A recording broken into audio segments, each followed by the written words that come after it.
চরম উত্তেজনা দুর্গাপুরে গণনা কেন্দ্রের বাইরে স্লোগান পাল্টা স্লোগানে উত্তেজনা দুর্গাপুরে তৃণমূল ও বিজেপি কর্মীর সমর্থকেরা মুখোমুখি পুলিশ এসে সামাল দিল পরিস্থিতি।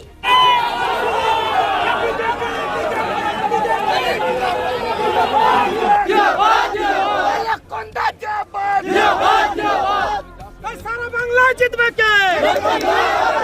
সারা বাংলা জিতছে কে? সারা বাংলা জিতছে কে?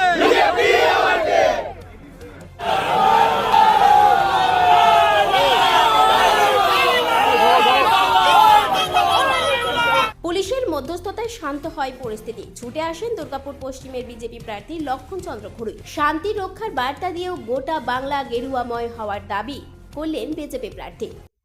এখনো পর্যন্ত কি অবস্থা? মনে হওয়ার কিছু নেই। আমরা আগেও বলেছি, আজও বলছি, এখনো বলছি, 12টার পর থেকে সারা বাংলা জুড়ে গেরুয়াময় হয়ে যাবে, কোনো চিন্তা করবেন না। এই জেলাতে 9-0 হবে, আগে বলেছিলাম, আজকেও বলছি, এখনো বলছি। দুর্গাপুর পূর্ব, দুর্গাপুর পশ্চিম গণনা হচ্ছে, 3টেতে আমরা বিপুল ভোটে এগুচ্ছি। জিতেন্দ্র প্রায় 3000 ভোটে এগিয়ে গেছেন, ননসকর 2000 ভোটে এগিয়ে গেছে, আমার 2 রাউন্ডে 4000 ক্রস করে গেছে। ভয়ে পরে বলছে তো কোনো বিষয় নেই, সারা বাংলায় গেরুয়া ঝড় উঠবে। মোদী নেতৃত্বে দেশে ঘুরছে, বাংলায় এগোবে। দুর্গাপুর ইন্ডাস্ট্রি হয় বলেছিলাম, ইন্ডাস্ট্রি হবে। আজ থেকে আমার দায়িত্ব বেড়ে গেল, আমরা বিকেল থেকেই কাজ শুরু হয়ে যাবে। চিন্তা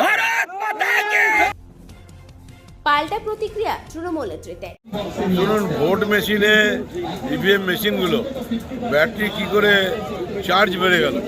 চার্জ তো কমে যাওয়ার কথা। অনেক কিছু আছে, লক্ষণ ঘোড়েকে বলুন, যেমন খুশি করে চলুন। আমরা আছি, আমরা তৃণমূল কংগ্রেস, আমরা লড়াই জানি। 34 বছরে সিপিএমের বিরুদ্ধে আমরা লড়াই করেছি। আমাদের চাই দিল্লির মসলা, দিল্লিতে মমতা বন্দ্যোপাধ্যায়কে প্রধানমন্ত্রী। আমাদের বাংলা আর চিন্তা নাই, বাংলার মানুষ আমাদের পক্ষে আছে। ভোট মেশিন আমাদের পক্ষে নাই, একদম 100% গ্যারান্টির দায়িত্ব নিয়ে বলছি।